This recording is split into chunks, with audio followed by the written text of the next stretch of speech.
โดยอ๋อไปท่าแขกไปหาแม่บ่โดยโอ้แม่เพิ่นไปอยู่พุ่นเนาะโดยอยู่จักปีแล้วไปอยู่พุ่นสิบหลายกว่าปี10กว่าปีแล้วเนาะโดยโอ้ตัว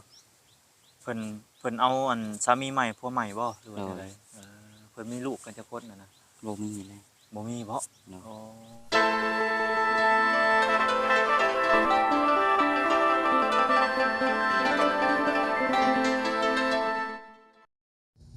๋อน้องพี่น้องเปิดภาพมามื้อนี้ก็นี่แหละเป็นยังไงก็อยู่ที่บ้านน้องอาเบยเพิ่นน้องพี่น้องกับทักทายสบายดีเด้อพ่อแม่พี่น้อง FC กันเบิดสุขุสุคนน้องพี่น้องบ่ว่าสิอยู่ไกลอยู่ไกลมื้อนี้ก็มาพบกับบ่าวน้อยเสียงลายคือเก่าคือเดิมพี่น้องเนาะนี่แหละเป็นยังไงก็เนื่องจากทางบ่าวน้อยก็มาหาทางน้องอาเบยเพิ่นเป็นครั้งแรกว่าซั่นๆเนาะก็คือเรื่องราวปลายสาเหตุบ่าวน้อยก็ยังบ่ฮู้หรือว่ายังบ่ทันทราบน้องพี่น้องก็สิเข้าไปหาทางน้องเพิ่นได้ยินข่าวว่าเพิ่นไปเยี่ยมยามแม่ว่าซั่นๆเนาะตอนนี้เพิ่นก็หากันมาฮอดจอดถึงแล้วว่าซั่นๆเนาะมาแต่เมื่อคืนนี้หั่นแหละพี่น้องเนาะทางบ่าวน้อยก็เลยมีโอกาสเข้ามาหาเพิ่นมื้อนี้ก็เลยก็สิมาถามเรื่องราวเพิ่นหั่นแหละแล้วเนาะที่ไปที่มาเป็นจังใดพี่น้องเอ้ยบ่ได้ก็มาครั้งแรกว่าซั่นๆเนาะป้าซะพี่น้องบ่ว่าระยะห่างที่เขาไปหาทางน้องเพิ่นก็เลยพี่น้องเนาะนี่แหละพี่น้องเฮือนซานบ้านซองแล้วเนาะทางทีมงานเฮาพี่น้องเอ้ยเข้ามาเฮ็ดให้ทางน้องอาเวยเพิ่นเนาะโดยอ๋อตัวพี่น้องสบายดีเด้อน้องอาเวยพี่น้องเอ้ยเนาะว้ามาเห็นครั้งแรกเลยเนาะขออนุญาตปิดไมค์ โอ้ตัวพี่น้องเอ้ยอ้วนขึ้นกว่าเก่าเนาะพี่น้องโอ้ชาเห็นในคลิปทั้งอันทั้งบ่ล่าพี่น้องเอ้ยก็โอ้ตอนนั้นเราก็แบบอยู่น้ำป่าน้ำดงเนาะตอนน่ะ โดยแบบว่านอนเครือไม้นั่นแหละพี่น้องเอ้ยก็เห็นน้ำคลิปก็มื้อนี้ก็มีโอกาสพี่น้องเอ้ยเข้ามาหาเพิ่นครั้งแรกอ๋ออันมื้อวานมื้อซืนน่ะเจ้าไปไสก็ไปตะแคกไปไทยบ่บ่ไปไสตะแคกท่าแขกโดยอ๋อไปท่าแขกไปหาแม่บ่โดยโอ้แม่เพิ่นไปอยู่พุ่นเนาะโดยอยู่จักปีแล้วไปอยู่พุ่นสิบหลายกว่าปี10กว่าปีแล้วเนาะโดยอ๋อตัวเพิ่นเอาอันสามีใหม่ผัวใหม่บ่หรือว่าจังไดเพิ่นมีลูกกันจักคนน่ะนะ บ่มีเลย บ่มีบ่โดยอ๋อไปได้ไปเห็นแม่ครั้งแรกก็ดีใจอยู่ได้เห็นแม่ไปหาเพิ่นจักเทื่อเลยไปหาเพิ่นก็หลายเทื่อแล้วหลายเทื่อแล้วบ่โดยโอ้โดยคือเพิ่นไปอยู่ท่าแขกเป็นไว้ก็ไปหลายปีแล้ว10ปีแล้วตอนน่ะเจ้าอยู่กับไผซะตอนแม่เจ้าไปน่ะเอาอยู่แม่นแหละเจ้าอยู่กับไผอยู่คนเดียวอยู่ผู้เดียวบ่โดยโอ้บ้านหยังก็เจ้าอยู่ในน่ะชื่อบ้านหยังบ้านนาทองบ้านนาทองเลยเนาะโดยเป็นจังไดผู้แหละก็ทางบ้านทิศบ้านทางไอ้แก้วพุ่นแหละเป็นไว้ก็ ส่วนเพิ่นอยู่ก็อยู่นำเครือไม้เนาะญาติพี่น้องจะมีบ่ซะอยู่ในนะบ้านน่ะบ่มีบ่มีโดยโอ้พี่น้องเอ้ยทางน้องอาเวยเพิ่นแปลว่าไปอยู่น้ำป่าน้ำดงพี่น้องเอ้ยเราบ่มีที่อยู่อาศัยเนาะแม่เราก็ไปอ้าวอันเป็นหยังแม่เจ้าคือไปท่าแขกซะเจ้าเราคือบ่เอาเจ้าไปนำซะคือแนวใดเรายังเอาไปนำอยู่แต่หากเอาบ่ไปโอ้แบบว่าอยากอยู่บ้านเนาะเกิดเนาะแบบว่าบ่อยากไปไสไว้ง่ายซะพี่น้องเอ้ยเราแบบปกติไผแหละพี่น้อยเพราะว่าเฮาบ่อยากจากบ้านไปหั่นแหละแบบว่าคิดฮอดบ้านเนาะโดยไปก็คือเก่าพี่น้อยคิดฮอดบ้านเกิดที่อยู่อาศัยหั่นแหละเรือนชานบ้านช่องเราก็ได้เอ้าบัดเจ้ากินข้าวกินน้ำได้ใช่แต่ช่วงน่ะช่วงตอนแม่จะไปน่ะกินข้าวกินน้แม่นำไปหาให้รับจ้างกินน้ำเขาโอ้ช่วงแรกๆไปเลยเนาะไปหาทางให้แล้วก็รับจ้างกินข้าวน้ำเพิ่นว่าซั่นซะเนาะ โดยโอ้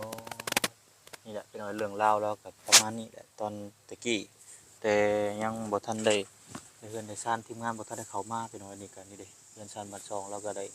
ก็ตอบอยู่แล้วพี่น้องเอ้ยโอ้ไผเป็นคนเจอเจ้าเบาหล่าบ่โดยโอ้ไปเห็นเจ้าในไสอันน่ะเห็นอยู่สนนฮะเห็นอยู่บ้านสนนบ้านลูกโจยเฮาไปหาเราเห็นอยู่พุ่นพี่น้องเอ้ยเพราะว่าเพิ่นตะกี้เพิ่นหาอยู่นํคนบ่แม่นอยู่นํคนดอกไปรับจ้างพุ่นรับจ้างพี่ก็เลยว่าเพิ่นเห็นกันเนาะพี่น้องทางอันเบาหล่าเพิ่นก็ได้เป็นสวนทางกันจังได๋ก็บ่ฮู้นะเพิ่น นี่แหละพี่น้องเพิ่นก็มาอยู่ปีแหละเขาไปนี่บ้านนี่โอ้เนาะบ้านนาทองนี่ก็ใกล้เติบเลยพี่น้องเอ้ยออกมานี่ก็เพราะว่าบ้านน่ะมีไฟฟ้าเยอะมีบ่หรือว่าบ่มีมีมีอยู่เนาะโดย แต่ว่ามันไกลความเจริญเนาะ โดย มันใกล้ตลาดว่าซั่น8-9 ลักพี่น้อยเข้าไปในพวกเพราะว่าออกมานี่ก็มีแบบไฟฟ้าแน่แต่ว่ายังบ่ทันได้เข้าดอกแต่ว่ามันใกล้บ้านใกล้จุดบ้านใหญ่ๆหั้นแหละพี่น้องเอ้ยอ๋อโตโอ้ทางนั้นเพิ่นหาบเพียงอะนะโอ้หาบกระบุ้งกระตะอะไรบ่หาบกระสอบมาพี่น้องเอ้ยจักเพิ่นหาไปจังบัดนี้มื้อใดสิไปเยี่ยมยามแม่บัดนี้ เบิ่งก้อน เบิ่งยนต์ยังดนอยู่เนาะ โดย อืมเออ ยังดนพี่น้อยบ้านนี้เราสิไปหากานี่แหละเราก็มานอนบ้านนอนซองแล้วบ้านพี่น้อยมาอยู่กระต๊อบเราคือเก่าพี่น้อยบ้านนี้เขาวน้ำกินเองบ้านนี้เขาวน้ำสัมปลากับทางทีมงานเพิ่นก็เอามาให้ทางบาละเพิ่นก็มาให้บ่ โดย อืมก็ได้เป็นนัวเกลือก็เพิ่นก็ซื้อไว้แล้วพี่น้อยทางผู้ใหญ่ใจดีเพิ่นเนาะเออเนื้อที่นี่ฮู้บ่ซื้อจักล้านนี่ฮู้อยู่บ่ 13 ล้าน5 โอ้ แสน 13 ล้านคูณเท่าไรจักแมตรอันนี้ 15 คูณ 16นะ โอ้15คูณ16 13 ล้านเนาะ โดย ก็พอซื้ออยู่ได้พี่น้องเอ้ยนี่ดิพอซื้ออยู่โอ้กระต๊อบนี่ก็ไทยบ้านบ่เพิ่นมาเฮ็ดให้กระต๊อบอืมงบเบิดเท่าไรนี่เฮ็ดกระต๊อบนี่ฮะโอ้อยู่บ่ ก็ตอบนี่ แม่นๆครับเพราะว่าเฮ็ดเทื่อละเล็กเทื่อละน้อยมันลดบ่จื้อเนาะบ่จักคือจังไดบ่จักน้ำอันตะนางแน่ว่าซั่นอ้อมก็สิประมาณนี้แหละพี่น้อยเนาะคือบ่อยากไปไสเลยเนาะมีแต่อยากอยู่บ้านอย่างเดียว โดย บ่ต่างกันเลยกับตอนทางบ่อน้อยไปเฮ็ดงานพี่น้องเอ้ยก็คิดฮอดแต่บ้านพี่น้องเอ้ยไปเฮ็ดอยู่ไสก็โอ้ยคิดฮอดแต่บ้านเกิดนั่นแหละไปไกลบ่ได้ว่าซั่นซะถ้าเฮ็ดเวียกก็เฮ็ดเวียกแถวบ้านพี่น้องต่ออยู่แถวนี้เป็นโคกเบิดเนาะ โดย เป็นโคกเป็นป่าอ๋อต่อผู้ช่วงเจ้านอนในง่าไม้น่ะข้อยเห็นน่ะเจ้านอนหลับบ่ รับอยู่ บ่หลับเฉยกลางเว้นกลางคืนนอนน่ะ โดย กลางคืนก็นอน โดย อ๋อโธ่บ่มียุงบ่โอ้ จังหวะ ช่วงหนาวๆเด้อซะเอาผมขึ้นไปตุ้มบ่ตกบ่จะบ่ย้านตกบ่บ่หรือว่าพลิกขี้หัวย้านตก ได้แบบนี้เออเราก็สร้างนอนเป็นจังเนาะคือว่าแหละใจมักไผเราบางคนก็ขึ้นไปนอนอยู่ง่ามไม้เฮ็ดเรือนอยู่ในเทิงง่ามไม้อันนี้ก็บ่ต่างกันเลยพี่น้องกับทางน้องอเบยเพิ่นในครอบครัวเจ้ามีจักคนสาธุอ้ายน้องจะมีบ่มีเจ้าผู้เดียวนะ แม่น ลูกชายเดียวเป็นเนาะทางนั้นน้องอเบยก็ได้อ๋อพ่อได้ซะ พอตายแล้ว เพิ่นเสียจักปีล่ะตายจักปีล่ะ 4 ปี โอ้หลังจากเสีย4 ปีแล้วก็เจ้ากับนั่นเนาะบัดไปหารับจ้างพูดรับจ้างพี่ตะกี้เอ้าเฮือนเจ้าอยู่ใช่จ้ะเจ้าอยู่กับไผซะเฮือนตอนน่ะ อยู่คนเดียว โอ้ตอนนี้ยังอยู่บ่เฮือนน่ะ มันมางมันแหละ มั่งเบิดแหละ แม่น มั่งไปใช้น่ะเฮือนน่ะ มันดอกหมดแล้ว โอ้มันดอกแล้วมันดอกมันหมุนไปแล้วเป็นเอามันเพมันพังไปแล้วว่าซั่นซะก็เลยว่าบ่ได้อยู่เฮือนพี่น้องก็ไปนอนตามกกไม้กกตอกนั่นแหละคือพี่น้องเห็นในคลิปทางทีมงานอะไรบ่ว่าสิเป็นบ่าวละบ่าวพรทางบ่าวแอนพี่น้องเนาะก็สิประมาณนี้แหละพี่น้องเรื่องราวเราก็ได้ในที่สุดเนาะพี่น้องเราก็ได้อยู่เฮือนเป็นของตัวเองแล้วเฮือนบ่ดอกแล้วว่าซั่นซะเนาะมีน้ำมีไนใช้พี่น้องเอ้ยเป็นจังได๋ความรู้สึกมาอยู่บ้านนี้ได้กระต๊อบได้น้ำสาง ก็เปิดหูเปิดทางอยู่นั่น เปิดหูเปิดตาออกโลกภายนอกเนาะ แม่น เห็นในอันคลิปโอ้พี่น้องเอ้ยผมเราแบบว่าย้องแยงเบิดเลยว่าจังจะตอนนี้เราเปลี่ยนแปลงแล้วพี่น้องเอ้ยทรงเราก็โอ้โทษเปลี่ยนแล้วบัดนี้คือหุบเป็นเงางามแล้วพี่น้องเอ้ยว่าจังจะเนาะตะกี้แต่ก่อนมอมแมงว่าจังซะขออนุญาตทางน้องเพิ่นแบบว่าทรงเสื้อนี่แบบอันนั้นเลยเนาะอ๋อตะบัดนี้ใส่ทรงเสื้องามแล้วพี่น้องเอ้ยบัดนี้คือว่าเป็นหุบเป็นหางแล้วก็ยินดีนำทางน้องอเบยหลายๆเป็นเอาไว้เนาะที่เพิ่นได้โอกาสได้รับโอกาสทางทีมงานแหน่ผู้ใหญ่ใจดีแหน่เนาะที่เพิ่นสมทบเข้ามาว่าสิเป็นกระต๊อบน้ำสร้าง ต่อมาก็สิเป็นเรื่องไฟฟ้าและบัดนี้เนาะก็บ่ฮู้ว่าเพิ่นสิเข้ามามื้อใดพี่น้องเนาะก็บ่ฮู้ว่าทางสิเข้าทางทีมงานใดเพิ่นก็สิเข้าไฟฟ้าต่อมาว่าซั่นซะตัวนี้ก็อ้อมหัวอ้อมหยังบ่แล้วมีแต่ลอกแต่เครื่องปลูกหมากไม้แล้วมาฝังไว้คิดมักอยู่บ่อยู่บ่อยากอยู่บ่นี่ อยู่ อ๋อก็ใครกว่าบ่ได้มีบ่อนอยู่เนาะ เนาะ อย่าว่าคิดฮอดบ่อนเก่าเจ้ายังคิดฮอดอยู่บ่ ธรรมดา คิดฮอดแล้วเนาะนอนก็สมมุติว่าบ่มีบ่อนนอนฝนตกนี่โอ้ยากเลยสมมุติไปนอนในเครือไม้คือเก่านะสมมุติ เนาะ มียุงมีฮีทแล้วบัดนี้ก็สะดวกสบายแล้วพี่น้องมีมุ้งมีผ้าห่มมีหมอนมีสาดมีของกินที่พักอาศัยเป็นของตัวเองแล้วว่าซั่นจ้ะเนาะก็ดีใจนำทางน้องเพิ่นหลายๆพี่น้องเอ้ยทางบ้านน้อยก็ได้เนาะเข้ามาเป็นครั้งแรกว่าซั่นจ้ะเนาะโดยกินข้าวกินน้ำแล้วบ่ ยัง ยังเนาะเพราะว่ายังเช้าอยู่พี่น้องเนาะประมาณ 8-9 โมงว่าซั่นจ้ะปกติกินข้าวจักโมงซะน้องเว้ย ประมาณ อยากยามใดก็กินยามนั้นแหละเนาะ บ่มันกะเวลาบ่ได้พี่น้องเอ้ยเรื่องกินข้าวกินน้ำคุมื้อนี้ก็ได้มันบ่บางมื้อก็นอนตื่นเช้าบางนั้นก็นอนตื่นสวยบางมื้อเมื่อยก็ได้บ่ว่าไผ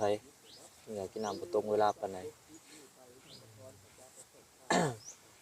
แถวนี้ยามฝนตกนี่ก็มีเห็ดมีฮ้อนอยู่บ่น้องอาเบยเห็ดปวกเห็ดละโงกมีอยู่บ่แถวนี้เจ้าก็ไปหาบ่ซอ ไปหา มาขายหรือมากินต้องกินทั้ง มา ขาย แห เล น่ ย มากินนี่ แม่นทั้งพี่โลเท่าไหร่อยู่พี่ 20,030 เออ30เนาะน้องอาเบยนี่อายุเท่าไหร่แหละ 14 1414เด้อเขาโรงเรียนอยู่บ่ช่วงน้อยๆเจ้าตอนบ่ได้เข้าเลยเนาะเออคือตอนนี้มีครบทุกอย่างแล้วเนาะขาดแต่ไฟฟ้าโทรศัพท์ก็มีใช้แล้วแม่นบ่ เนาะ อ๋อมีใช้แล้วพี่น้องเอ้ยเพิ่นก็นี่แหละพี่น้องเพิ่นก็มีมือถือเบิ่งโลกโซเชียลออกโลกภายนอกแล้วตะกี้น่ะมีแต่อยู่ในป่าน้ำดงพี่น้องเอ้ยเห็นน้ำคลิปก็ได้บาดนี้ป้าโตไปต้องออกโลกภายนอกแล้วเราก็ได้มาสัมผัสภายนอก เราก็ได้พี่น้องอืมก็ได้ออกมาสัมผัสโลกภายนอกแปลกเนาะ เนาะ คือว่าม่วนอยู่บ่ออกมาโลกภายนอกนี่ ม่วนอยู่ ม่วนอยู่เนาะออกมาเห็นสัตว์สิ่งหลายอย่างเห็นโลกโซเชียลเบิ่ง TikTok เบิ่งเฟซพี่น้องเอ้ยเราก็ได้ตะกี้เบิ่งแต่ป่าแต่ดงหั่นแหละ อันนี้ก็เป็นรถถีบเจ้าเนาะ เนาะ ไผซื้อให้นี่ แม่ฮัก ไม่ฮักบ่ เนาะ โอ้ทางไม่ฮักเพิ่นซื้อรถถีบให้พี่น้องพอได้เที่ยวไปพุ่นไปพี่ซื้อของกินของอยู่เนาะน้องอาเบยพอได้ซื้อของกินมากินบางทีอยากไปเล่นน้ำหมู่น้ำคูแท้นี่ก็เจ้าก็มีหมู่มีคู่อยู่บ่บ่มีบ่ เนาะ โอ้คือว่าแหละเราก็หากะพึ่งออกโลกภายนอกไปหน่อยเราก็ยังบ่มีหมู่มีคู่อืมจากนั้นก็มีหมู่มีคู่แหละ เพราะว่าออกมาโลกภายนอกแล้วเพราะฉะนั้นซะโดย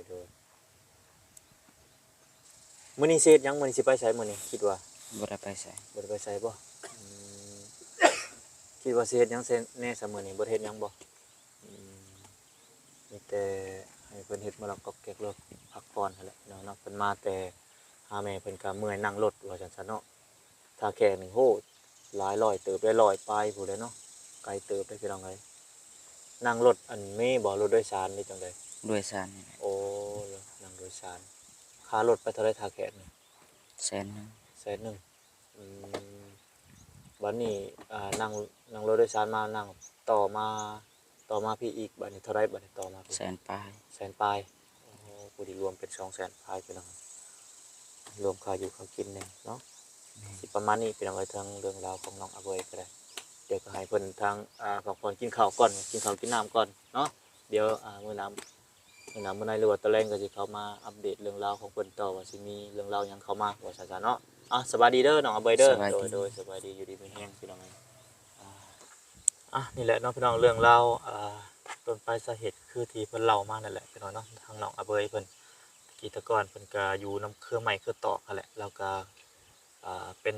คนตกหล่นบ่หรือว่าจังใดเนาะก็คือขาดพ่อขาดแม่นั่นแหละพี่น้องเนาะอยู่นำป่านำดงพี่น้องก็บ่มีอยู่นำชาวบ้านหาทางให้ทางป่าเนาะรับจ้างกินข้าวกินน้ำว่าซั่นซะถ้าบ่รับจ้างก็บ่ได้มีข้าวมีน้ำกินว่าซั่นซะเนาะ ตอนนี้เพิ่นก็มีทุกสิ่งทุกอย่างแล้วเนาะขาดแต่ไฟฟ้าพี่น้องเอ้ยก็ยินดีทางน้องอาเบยเพิ่นหลายๆพี่น้องเนาะได้ที่พักอาศัยแล้วก็ออกโลกภายนอกแล้วพี่น้องเอ้ยเนาะโอเคสำหรับพี่น้องพบกันอีพีหน้าสำหรับอีพีนี้ขอกล่าวคำว่าสบายดีพี่น้องสบายดี